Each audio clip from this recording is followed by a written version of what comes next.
So you should have 9-3 skills practice opened. I'm going to go over number 1 real quick just to refresh you on what we did yesterday. So number 1 says complete the function table, then graph the function y equals x plus 4. So we're going to graph the function y equals x plus 4, and then on the paper it gives you the function table already. I will draw the function table as they've given it to you. So the first column says x, the next column has the function in it, this right here, what y equals. So always here is what y equals, and then here's y. So here's the ordered pair, and here's what y equals. So on this paper, they have given you the x's, so you don't have to choose the x's. And I've noticed that they're giving you some negatives this time, which is a good practice to do some negatives and some positives, but you know they each go up by 1. So now you put what x equals here, so -2 plus 4. So -2 plus 4 is 2, and the ordered pair is -2, 4. So if we go down and do each one and substitute the x in for x, we will get the ordered pair. So you can stop the video there and finish the table. Okay? All right, so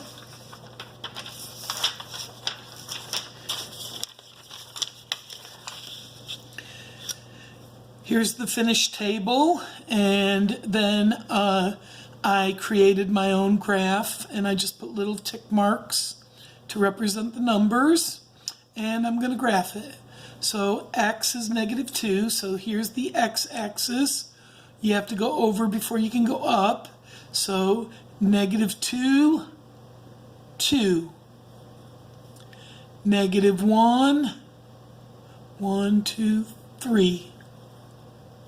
0, 4, and 1, 5.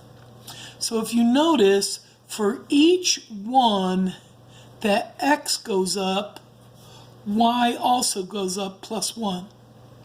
So for each x goes up 1, y goes 1. That's the slope. The change in y over the change in x, and the change in x each time was 1, and the change in y was 1. So we go, the change in x is 1, the change in y is 1. The change in x is 1, change in y is 1, change in x is 1, change in y is 1. Okay? For every 1 that x changes, y changes 1. For every 1 that x changes, y changes 1. Okay, so now I'm going to go on to the next problem. We'll go a little harder. Y equals 3x plus 2. So I have y, and this is number 6, equals 3x plus 2. Now on this particular one, they do not give you any numbers. So when they don't give you any numbers and you have to graph an equation, what you have to do is you have to pick your own x's. So you just make up your own x's. So now remember right here, what y equals goes here. And so we're going to make up our numbers, and it's good to have a negative there. So I'm just going to do -1, 0, 1, 2. And then I'm going to put the x in for x. So x here is -1. So 3 times -1 is -3 plus 2 is -1. Then I'm going to put the 0 in for x. 3 times 0 is 0 plus 2 is 2. And I shouldn't forget to write my ordered pair. Remember, the y-intercept is when x is 0, and that's right here, and we did get the 2, and this is the slope, so every 1x, every 1 that x goes up 1, this should go up 3, and it did. -1 to 2 is 3, that's the slope. Okay, so now we're going to put the 1 in for x. 3 times 1 is 3 plus 2 is 5, and then we're going to put the 2 in for x. 3 times 2 is 6, plus 2 is 8. So now every one that this went up 1, y went up 3. And that's this, the change in y over the change in x. X went up 1 and y went up 3, and that is the slope, which you find right here. It's written as a fraction here. It's written just as a number there. And then when x is 0, that's your y-intercept. That's right there. So you can look at those things to see some different aspects of the equation. So now we have our points, and I know I'm going to have to go up to 8 on the y-axis, so I'm going to draw it a little bit longer. Okay, and I know I have to go up to 8, so I got to make sure I have 8 there. And I usually like to have a couple extra. And then I'm going to go to -1 on the x, and then I'm going to go up to 2 on the +2 on x. So here we have -1, -1. Then 0, 2, 1, 5, and then 2, 8. So I draw my line, and I notice that for every 1x, when x goes up 1, y goes up 3. And then I went up 1x, y went up 3. Up 1x, y went up 3. Okay?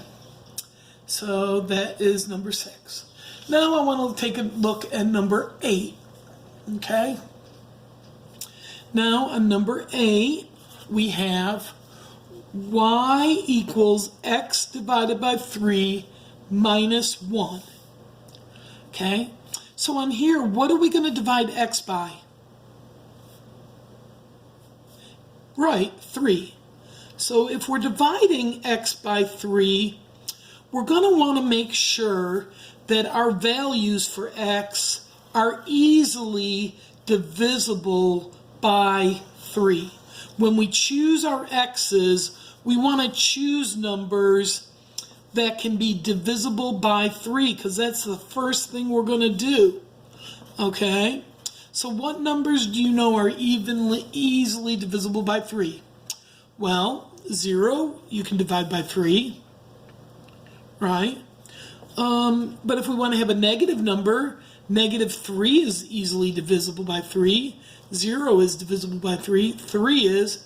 6 and 9 are divisible by 3.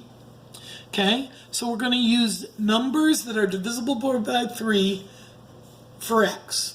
Now, if you look at number 7, the fraction in it is x divided by 2. So if this number was x divided by 2, we would want to make sure that all these numbers are even numbers.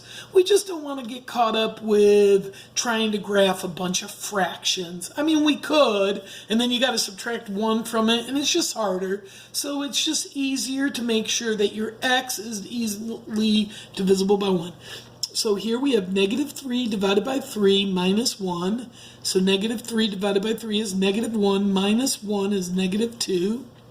0 divided by 3 is 0, minus 1 is -1. And remember, when x is 0, that's the y-intercept.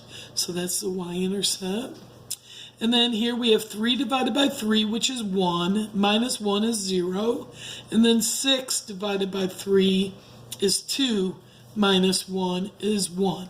Now for every one, so here I show my students that x divided by 3 is 1/3 x. So whenever you have x divided by 3, you can always drop the x down and you have a 1 up there. So it's equal to 1/3 x. So for every 1/3, so every x that goes up, y goes up 1/3. So every 3 that x goes up, y goes up 1. So this went plus 3, plus 1. Plus 3, plus 1. So the change in y was 1, and the change in x was 3. Okay? So remember, slope equals the change in y over the change in x. And here, x changed 3 and y changed 1, which is right here, this 1/3, which that's the shortcut. Okay? So now I'm going to graph these. And so I notice that x's, I have quite a few x's. And my y's, I don't have very big numbers for my y's. But so I'm going to put my graph to look like this. And I know I have to go to -3 on the x. And I know I have to go to 6 on the x. So I'm going to go just a little bit further. And then on y's, I know I have to go to -2. Always like to go a little bit further. And I have to go to +1. So here I have -3, -2, 0, -1, 3, 0, and 6, 1. So I'm going to go -3, -2, 0, -1, 3, 0, and then 6, 1. So if you notice, when you have a slope of 1, it's kind of just at a diagonal, at a 45-degree angle. As your slope gets bigger, the steep gets bigger. As your slope gets smaller, the steepness gets smaller. So for every 1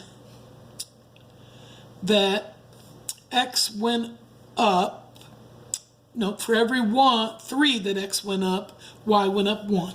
So x went up 3, y went up 1. X went up 3, y went up 1. So the change in x was 3, the change in y was 1. Okay, hope you enjoyed that. Go ahead and fill out the Google's form and to let me know that you understood this, and I'll see you tomorrow. Thank you. Bye.